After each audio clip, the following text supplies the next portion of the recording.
What's going on, everyone? This is Jay from Premier Gaming Entertainment, and I'm here to bring you my preview video for the season for 2020. I wanted just to give you a breakdown of how I feel about the season as a whole, as far as how well I think we're going to do for this shortened season, as well as talk about the positions for offense and defense, where I think that we're strong and where I think that there's going to be issues. So, first of all, looked at the schedule itself, and it's only going to be, looks like 8 games. So that in itself is a bit of a concern. It's 8 games, no buys or anything like that. It's just 8 weeks in a row, and it's gonna be really difficult. I've seen obviously the season has started for the SEC, ACC, Big 12, before the Big 10, Pac 12, MAC, and all that has started. So we've seen teams already play, and each week has been a week of upsets. It's been a week, each week has been a week where you've seen top 25 teams lose to teams that have been, winless, the teams that are unranked. So obviously, this is going to be a very trying and a very tough season for Michigan football. I mean, there's been pretty much a lack of practice because of the whole coronavirus thing, and I think it's thrown off a lot of teams. So I wouldn't be surprised if we struggle, just like I feel there's going to be other teams that you would think that were going to just knock out the park that may struggle as well. So before I give my preview of the schedule itself and how I think we're going to do for the season, I wanted just to break down the positions, not individual players, but just like the positions themselves and how I feel about each one of them. So I'm going to start on offense first. Start with the quarterback. I'm not going to spend a whole lot of time on that because I've already, in my previous video, talked about what I think about Joe Milton. Definitely watch that video if you want to get more perspective on that. But this is going to be obviously make or break for Michigan football as a whole. It could be very good or it could be very, very bad, just depending on how well Joe Milton plays. Personally, I feel as though there's going to be some growing pains with it, but I'm excited from the standpoint that I feel that this may be the first time since Harbaugh's been the coach that he's had a true playmaker at quarterback. It's been a while since there's been a true playmaker with their arm, anyways, at quarterback at Michigan. Obviously Denard was a playmaker, but more so with his running ability than throwing the football. So while I'm excited by that, I still think that this is going to be still an issue and a concern. And the reason why I say this is not even because of the reasons I was just saying. And this might be a reason that a lot of teams may run into problems for this year. The whole COVID-19 thing still going on and going on strong. And even with injuries, it could be if Joe Milton gets injured with Dylan McCaffrey deciding to opt out and transfer, we're real thin at quarterback. And if anything happens to Joe Milton, then it's Cade McNamara. Then after that, I don't even know who it's going to be. So that's always a concern. So hopefully that we don't have any issues with that, and just be Joe Milton to the end, and we just have to take it as it is and hope that he has an amazing season. Next up, the running backs. no concerns here. I think it's going to be one of the strengths of our whole entire football team. Obviously, you got Hassan Haskins and Zach Charbonnet, which was a nice 1-2 punch.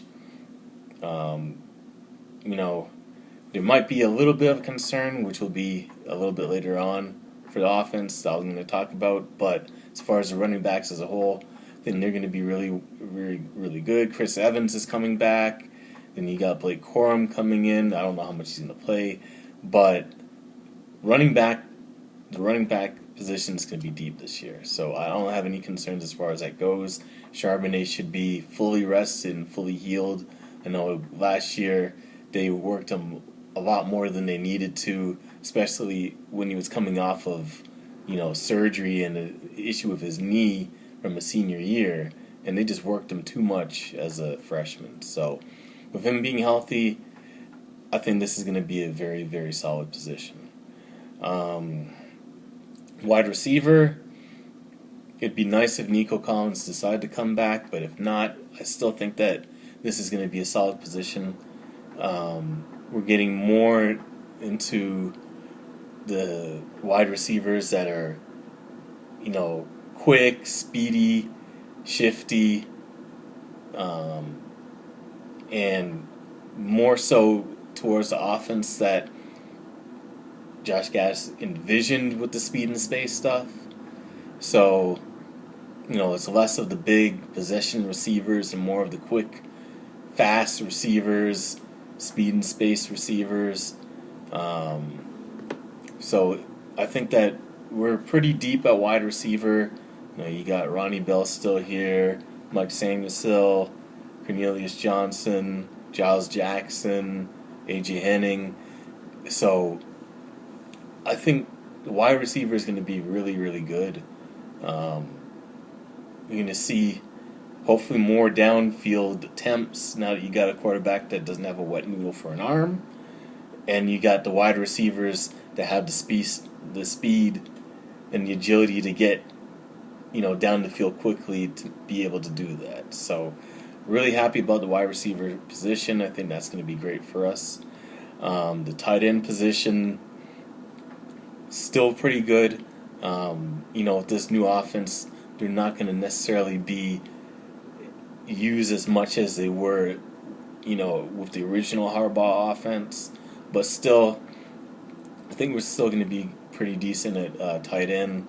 We still got Nick Eubanks, Eric Gall is in there.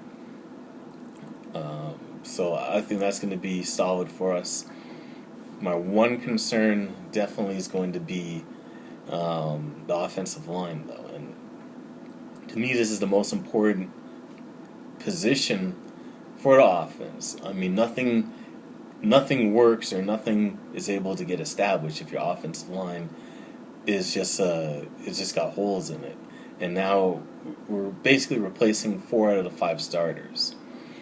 And if it weren't for Jalen Mayfield opting back in, it would have been 5 out of 5. So I'm kind of concerned about that because that, the running backs are only as good as how good our offensive line is to, make the holes for them. Our wide receivers and tight ends are only as good as, the amount of time that our quarterback has the time to actually get the ball to him. If your quarterback is running for his life every single play or on his back, I don't care how good your wide receivers are. If he doesn't have the time to throw the football or, he's, like I said, running for his life and it just throws your timing off, throws your routes off, and everything is just out of whack. It makes your team and your offense look terrible when it might be good, but you just can't get your plays down. So I'm concerned about the offensive line. Hopefully, with the time that they've had, they've been able to gel and improve and work as a cohesive unit. So we just have to wait and see about that. Now on defense, the defensive line, very steady, very solid. I think it's going to be the strength of the defense. One concern, and hopefully this is going to be the case for this season is that the defensive line is more is able to actually start getting more pressure on the quarterback than they had last year. I think one of the issues and one of the concerns last year was not being able to generate enough pressure on their own. I mean, the defense was still solid overall, but if you can, as a defensive line, get pressure on the quarterback without having to blitz, and all you have to do is just rush 3 or 4, it just makes your defense that much stronger because you don't have to expose your your coverage in one to one man on man coverage because you had the blitz. So we got basically a whole entire returning unit. Kwity Paye, Aiden Hutchinson, Chris Hidden, Carlo Camp. I feel as though these guys are going to be solid for us, and like I said, hopefully we'll be able to get a lot of pressure. The key to Don Brown's defense has always been getting pressure on the quarterback, making him make decisions and making throws before you'd like to, which always will make your defense on the back end look better than it is. As far as the linebackers go, also I think it's going to be pretty steady. Obviously with Cam McGrone and Josh Ross, you're going to be steady with that. I think Michael Barrett is going to be thrown into the Viper position, so that's going to be interesting. Khaleke Hudson has been there for God knows how long, but I was always kind of on the fence with Khaleke Hudson. I mean, I remember the first year he was in there, he was making plays and doing all this and doing all that, but after that, he was kind of just iffy and so-so. Always, he would be making dumb plays, bad decisions, bad reads, getting dumb penalties. So, to an extent, I just got tired of hearing Khaleke Hudson being in there because he just wasn't making plays anymore. I think, to me, it seemed like he had even gained weight, and maybe that was, I don't know, trying to get into an ideal weight for the NFL. I'm not sure if that's what it was, but he seemed to get a little slower and a little bigger and make less and less plays on defense. So, but overall, I think the linebackers are going to be steady for us. And I think that's going to be the front seven in general is going to be pretty solid for our defense.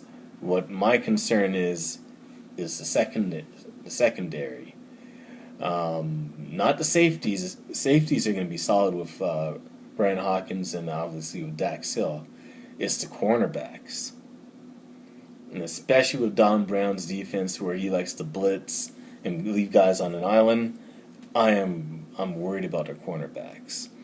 Ambry Thomas deciding to go to the NFL or opt out and prepare for the NFL, which I don't understand for the life of me. I mean, I don't even know if he's going to get drafted. I mean, he's leaving out like he's going to be a first-round pick. I don't even think he's going to get drafted. So, I don't know who gave him the advice that he needs to opt out and prepare. He reminds me, his situation is even worse than Karan Higdon deciding that he didn't want to play in the bowl game because he wanted to prepare for the NFL draft and then didn't even get drafted. So, it's along the lines of that. I don't know. Him not playing, I mean, I don't know who the second corner is going to be. I know Vincent Gray is going to be one corner, but I don't know who the second corner is going to be. And whoever it is, I'm not exactly confident with their ability, so that's going to be a huge concern. Overall, I think that we're going to do well, but we got a very difficult schedule that I've seen, and I just don't know. We could be I mean, I see at least 3 games that are gimme games, and those are Michigan State, Rutgers, and Maryland. After that, the other 5 games are definitely not gimmies. So, I mean, there's a chance that we could go 4-4 if we struggle. Um, and you know, I'm not too confident, obviously, about the last game of the season against Ohio at Ohio State. Um, and this first game on the road at night against a ranked opponent in Minnesota, I'm not too confident in that game either. Um, that's always been a bad game. All night games, I'm always worried about. Games against ranked opponents, I'm always worried about. Road games, and that's all mixed into one for that game against Minnesota. So there's a chance we might lose that game too. So realistically, we could be going 6-2. Um, that would be 6-2 or 7-1, best case scenario. But if anything, it's going to be 6-2 or 5-3 for us. Um, it's just one of those things where I think we're good, but we're not great.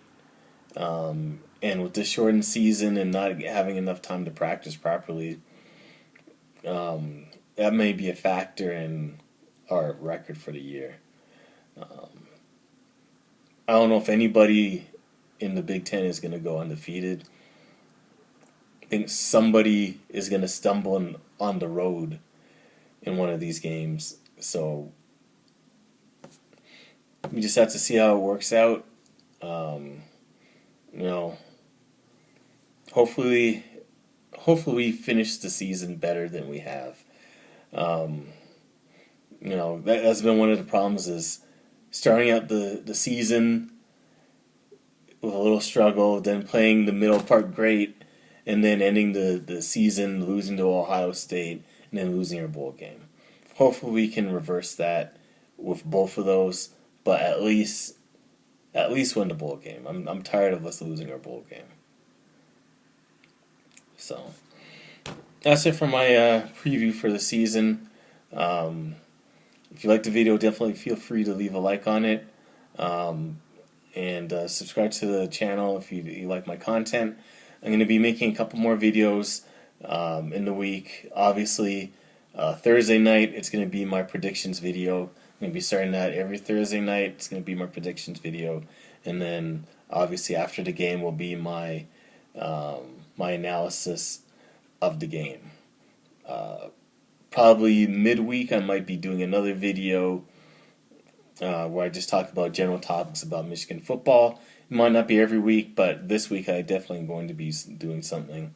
It's going to be probably in regards to the coaching situation in Jim Harbaugh. So anyways, thank you for watching the video, and as always, go Blue.